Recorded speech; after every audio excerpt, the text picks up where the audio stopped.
रोशन रोही आने वाला है ना, इसी बहाने उससे मुलाकात भी हो जाएगी। रोशन रोही क्या गाता है मैडम, सीधा दिल में उतर जाता है। मिलने के लिए, सुनने के लिए उनके चाहने वाले इतने कट्टर फैन हैं, उनके लिए क्या जुर्म कर रहे हैं ये भी नहीं सोच रहे हैं।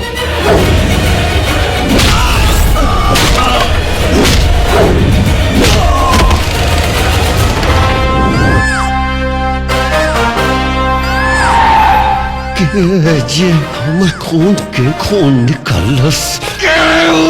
रोशन रोही नाम बाबूजी।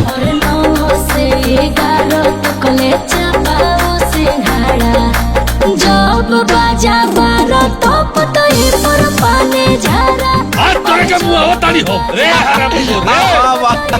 हाँ बेटा, एक दिन स्टार जरूर बनिया और खूब पैसा भी कमाई। सारा ऑर्केस्ट्रा वाला भूखे मरता है, कलाकार लो रिक्शा चलावता। ऑर्केस्ट्रा वाला है हम स्टार है स्टार, एक दिन दुनिया पर राज करो। नया नया लिरिक्स, नया नया मैटर और नया टैलेंट खोज के लिए आवश्यक करा बाद अपन ठप्पा लगा के हमनी के बाजार में कैश कर ले। होगा स्टार बाहर का, ऐसा स्टारडम दिखाऊंगी ना कि जेल से निकल नहीं पाएगा। ये ब्यास स्टेज से गा के पब्लिक के पागल कर देलस, उ समझ ले के स्टार बन गई।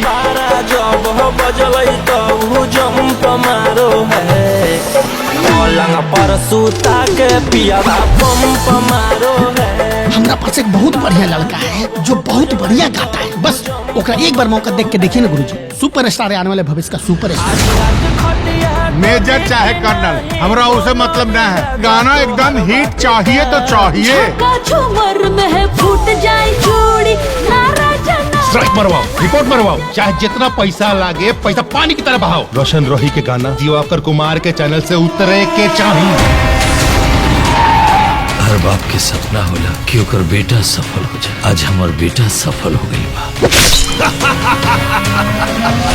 वो रोशन रोही के ये इंडस्ट्री से रवा उठा के बाहर फेंकी, वो कीड़ा के इंडस्ट्री में रहे के हक नहीं खे। रश्मि जैसन तो लड़की तरह जीवन में ढेर आई हैं। जब मिली है तब मिली है, अभी तो उनकरा के संभाल के रखल चाहता नहीं। हम रश्मि के बारे में एक बार ना 1000 बार बोले, आज तो पैसा से खेल ले, कल तो जिंदगी से खेली हूँ।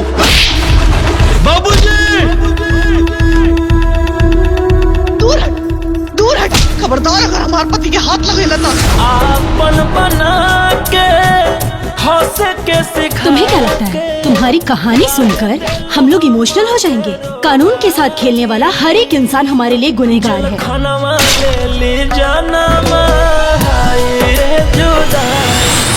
लाल, अब तू मोहनलाल स्टार ज़हबे।